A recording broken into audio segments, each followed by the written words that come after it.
Welcome to Discovering with Dr. Deb. Our last season, we were discovering the Enneagram with Dr. Deb, and it was packed with a lot of information while also being a lot of fun to talk about and explore the Enneagram and why we do what we do. So go back and check out those episodes if you haven't seen them already. Here we are in season 2, and I'm going to be focusing on trauma and using EMDR therapy as a tool to help process trauma. My co-host for this season is psychologist Dr. Christie Sprowls from Austin, Texas. She has traveled all over the world to provide EMDR in humanitarian efforts, and she has also trained clinicians and providers in EMDR therapy. So get ready, let's dive right in and talk about trauma. Hello, thank you for joining us for this episode. And today I've got Jason with me. He's an LPC, and Dr. Christie, she's a psychologist. And today we're going to talk a little bit about adoption trauma. So, I didn't have a lot of experience or knowledge or insight into considering adoption traumatic. But fairly recently, I heard of a situation that really gave me pause to stop and think about it. You know, when there's an adoption, there's also loss.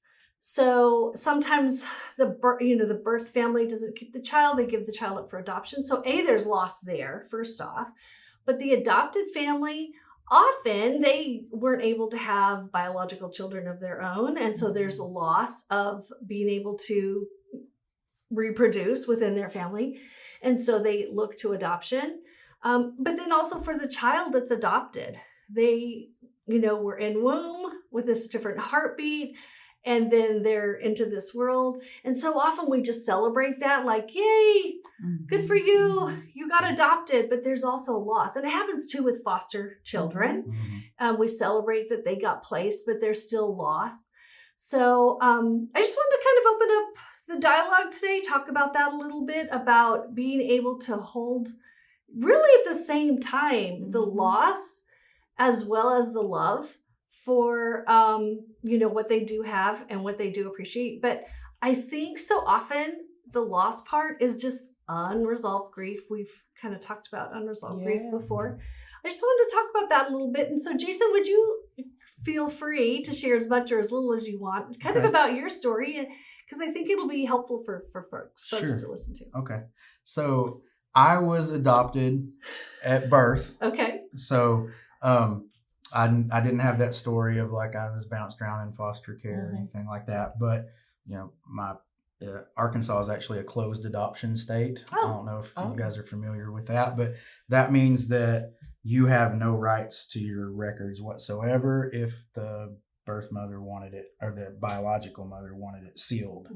And so I don't have a name. I don't know anything. My adoptive parents' names are on my birth certificate.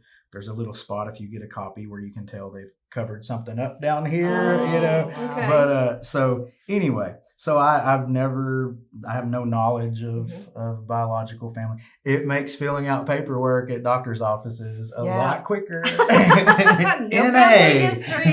Right? Yeah. So anyway, a lot of people ask. One of the biggest questions I get when people find out you're adopted is, well, when did you find out? I'm like, I don't remember the first time I found out, because my adoptive parents told me from such a young age that I don't remember the first conversation about it. And they always made it a very positive thing. And they would even kind of joke about it, like, all your friends at school, their parents were just stuck with them, and we got to pick we chose you. Even though I was an infant, and it's not like I had some merit-based choosing or anything. But they would make it a positive thing. We loved you, and we wanted you so much that we adopted you, And so I always kind of grew up with this thing of it being a positive. And sometimes people, if they found out, would go, oh, I'm sorry. Because they would assume it was some tragic tale. And I'm like, oh, no, it's a good thing. And I kind of carried that my entire life. Like, this is a positive thing, not a negative thing. And it always seemed to bother people I got close to way more than it did me. Like, there's people that I dated that was like, do you want me to help you find your biological parents? Like, if it was me, I couldn't stand that, and I'm like, well, it's just, these are my parents.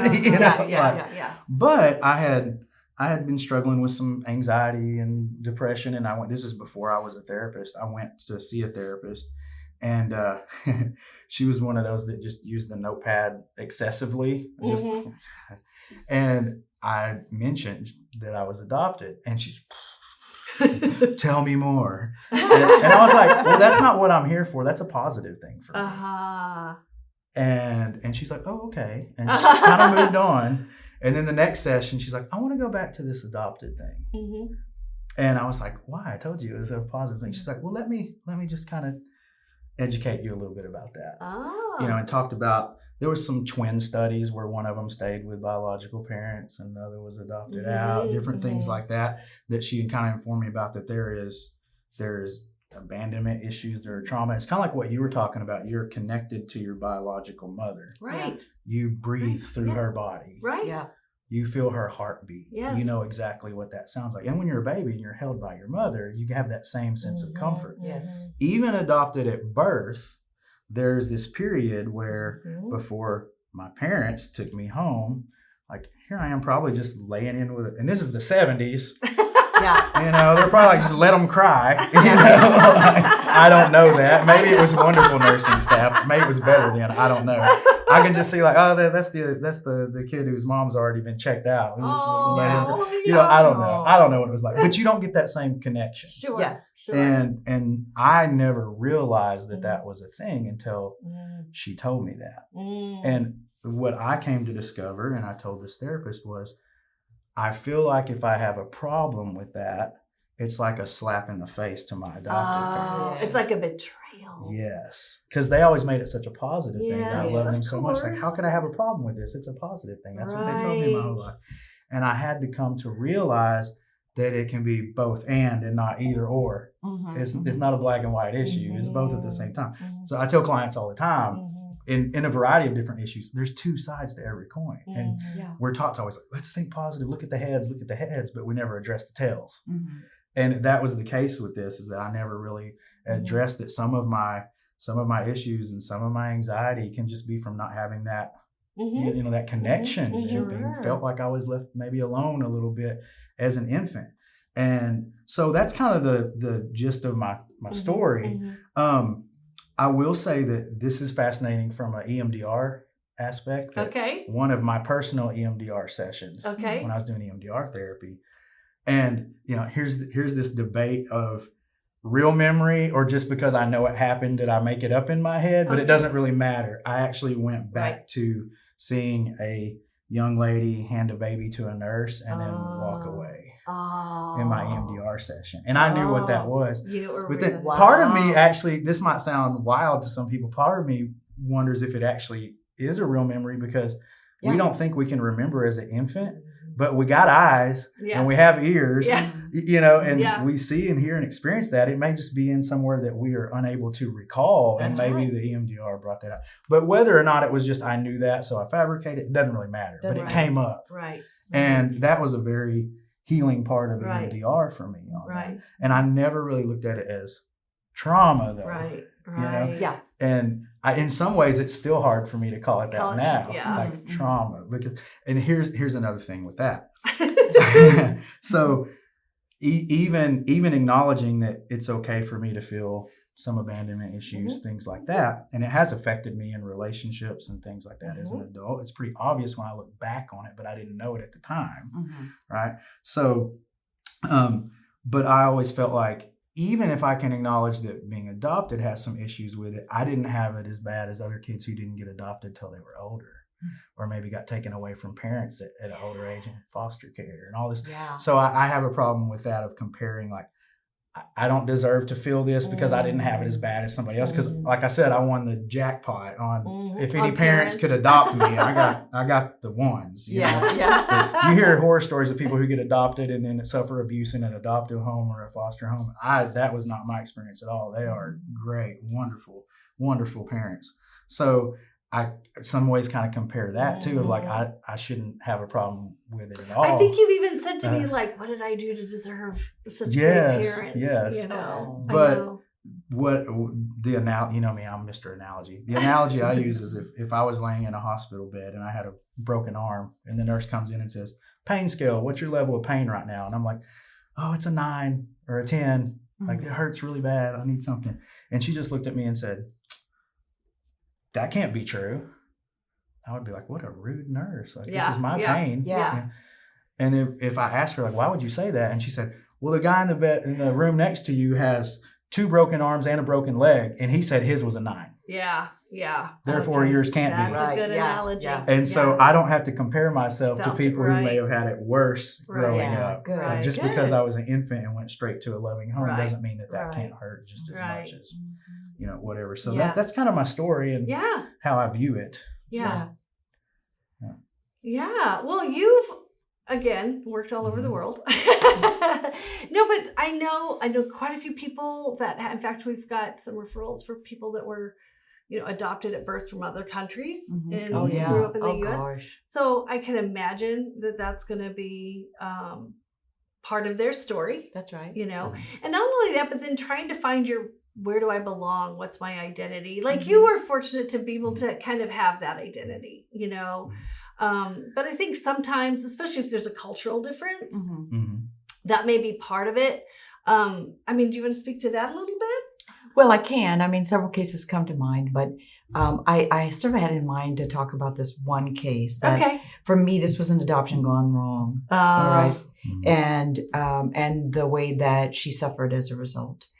But and also, even adopting people from different countries, that can be problematic in infusing one culture with another, accepting, who am I? Where do I fit in? Not completely understanding, being genetically different. It's very, very interesting. It's very complex, It's actually. extremely complex. Yeah. I'll just tell this tale and then I'll tell my little sad story. Okay. I tell you all the sad stories.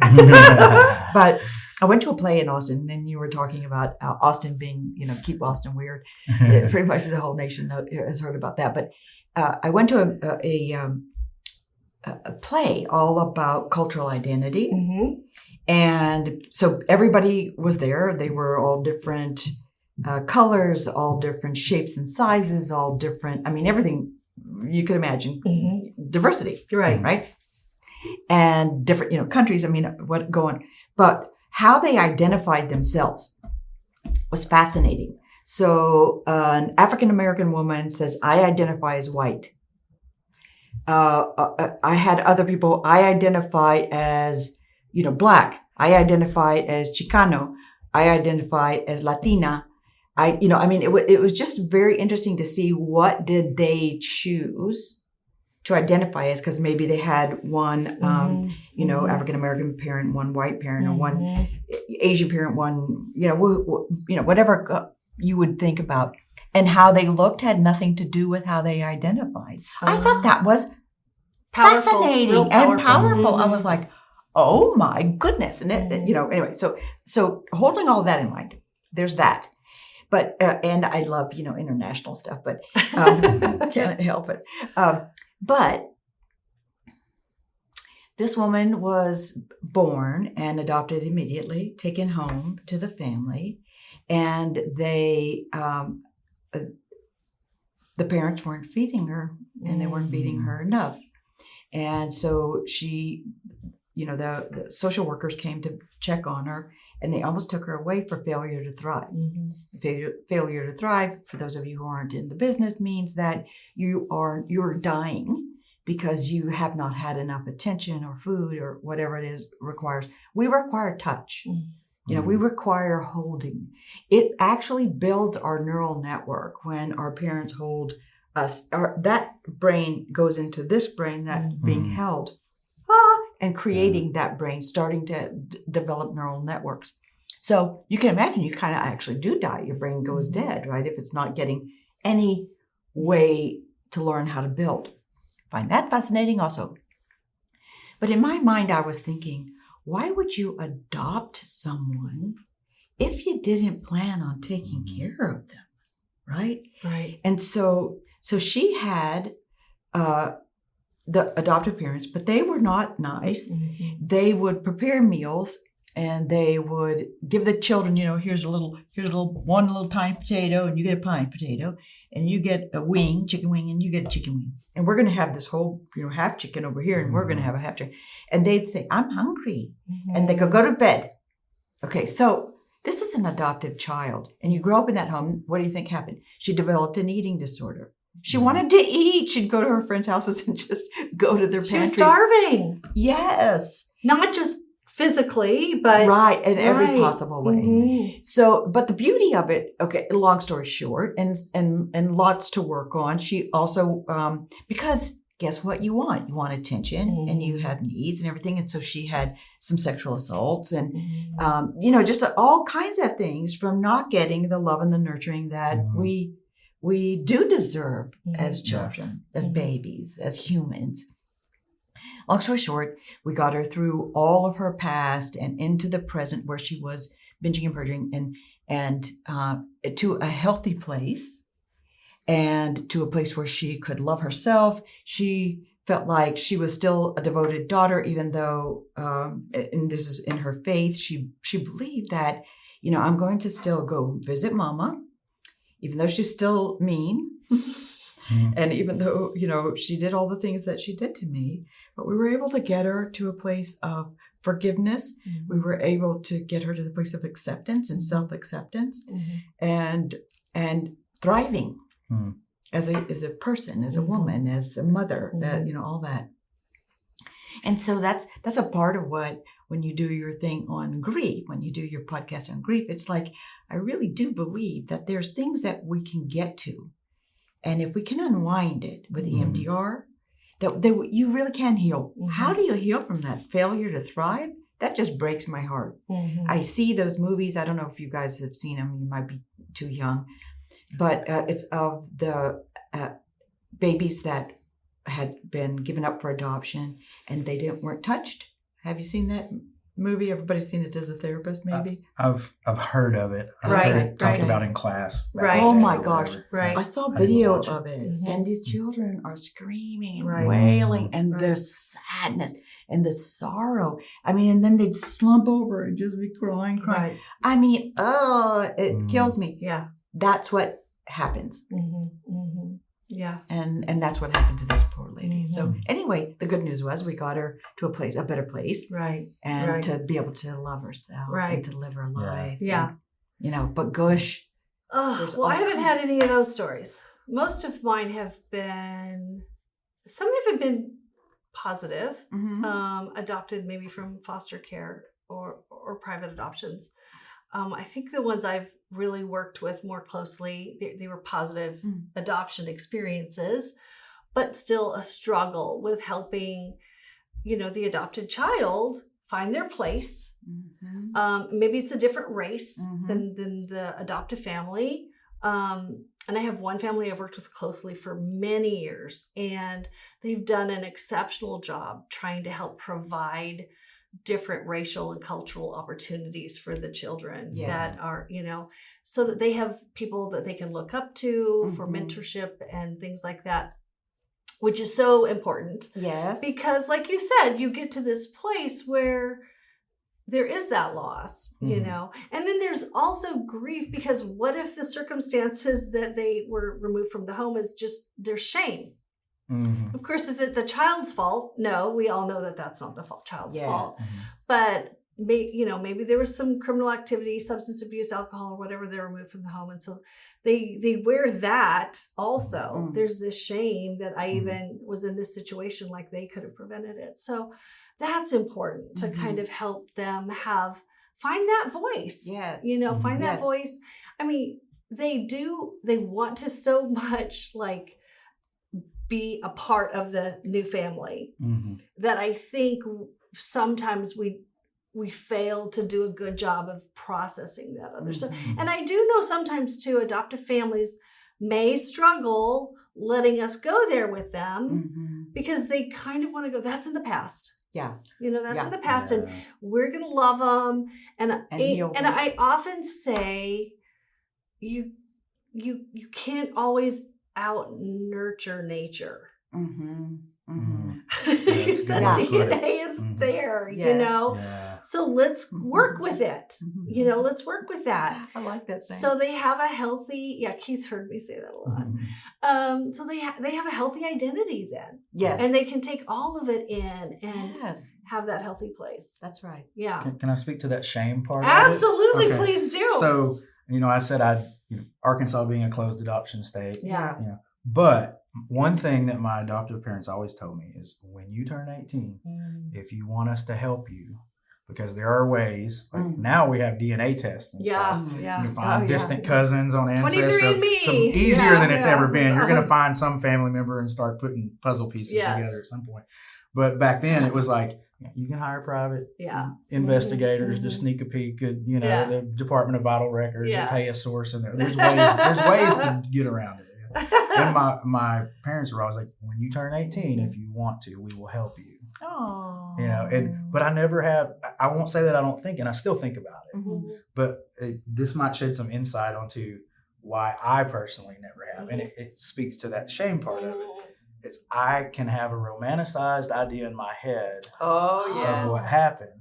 So I can say, you know what, my biological mother, and not to even mention father, whatever that was, you know, maybe she just knew she was in a bad financial situation and knew that she couldn't take care of me the way that she loved me and wanted me to have a better life, and that's why she did this. I can carry that idea with me. But if I find her, that may be true, but it may be that she passed away 20 years ago because she was addicted to drugs and never wanted you, or she was raped or whatever that was. Not that would be my fault at all, but just the romanticized idea may be better than the truth. And I don't know if I want to roll the dice to find out the truth or not. And one story comes to mind. I wish I could cite the actual source of it. It was some book that I read or an article or something, but there was a young lady. She lived with her biological mom, but her dad was out of the picture. So it's not an adopted thing, but it's kind of in the same vein as what I'm talking about with the romanticized idea. Her whole life, she would ask questions about her dad, and her mom would just try to avoid it, shut her down. And she was like, you don't want to know anything. And the daughter grew up feeling like, my mom has tried to keep me from my dad my whole life. And there's a lot of anger and stuff like that. So she went on a journey when she grew up. She found her biological dad. He was in prison for murdering several people. And it messed her up mentally. And it's like, I wish I wouldn't have done it. And I think when I read that years ago, it kind of stuck with me. And that's like worst case scenario, probably not even close to the truth. But it's like, do I want to keep the romanticized version, or do I want to find out the truth? But maybe the truth is the romanticized version.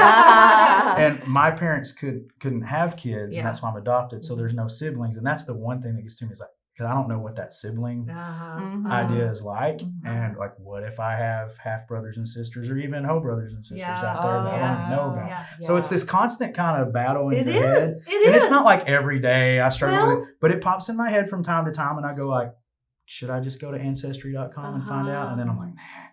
But then I'm like, I'm 45. Even if my mother was young, I can't play around with this for 30 more years and kick the can down the road. If I'm going to do it, I need to do it now. And so, it is kind of a back and forth that unless you're in that situation, it's hard to imagine trying to struggle through that. So that's another aspect of it. I love it. Yeah. And then with the sibling thing, because I did have a client who got adopted into a family, and there was always that question in his head is, am I being treated differently than the biological? Because they already had kids and then adopted him.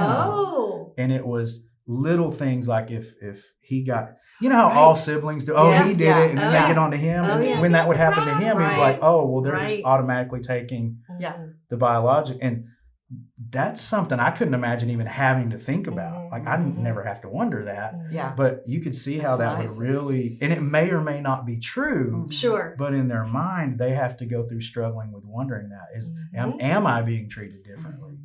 am I going to fit in? As you Well, were it's not like talking you about? said they have to go. They do go through that. Mhm. Yeah. Yeah. And a lot of the times there are either biological children after, because my cousin tried for years to have children, couldn't, adopted, and then kind of, Here we go. we've Yeah. heard how many Yeah. times Oh, yeah, that's yeah. happened. Yeah. So then there is a biological child, and it's like, are they loved more than they love me because I'm not Mhm. theirs? And there's a lot of stuff there to Mhm. just kind of, and even like, we didn't go there, and we don't really have time to do that today. But when, you marry into a family, and a lot of times the other parent's deceased and they adopt the child, or Yes. just in our situation,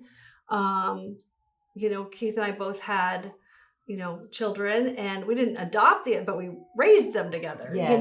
Yes. and so still there's a loss element of the other parent. And then it's like, do I love them as much as I, am I betraying, my mom that died if I love my mom that's here? It's just so it's important to kind of hold space for all of that. So I think it's important to talk about that and just make sure that we're just exploring that, being curious with where it's at with the clients. I like the way your counselor handled it. Like, hey, let's kind of go back to that adoption that you mentioned and see like how that really. I was like, it's not a problem. It's not a I know, I love it. No, I want to find out more. Well, thank you guys today for being here and helping us talk a little bit about adoption and just the experience of it. Maybe not call it adoption trauma, but maybe adoption experience. But just knowing like that. we can use EMDR to kind of address those situations as well. So thanks for tuning in, and we'll see you next episode. If this content has been helpful to you, I'd appreciate it if you would please rate the podcast, post it, and share it on social media. And also post a review. If you'd like to get in contact with me, my phone is 479-561-7600, or email Dr. Deborah at anchoredhopecounseling.net or Dr. Deborah at drdebfordoctors.com.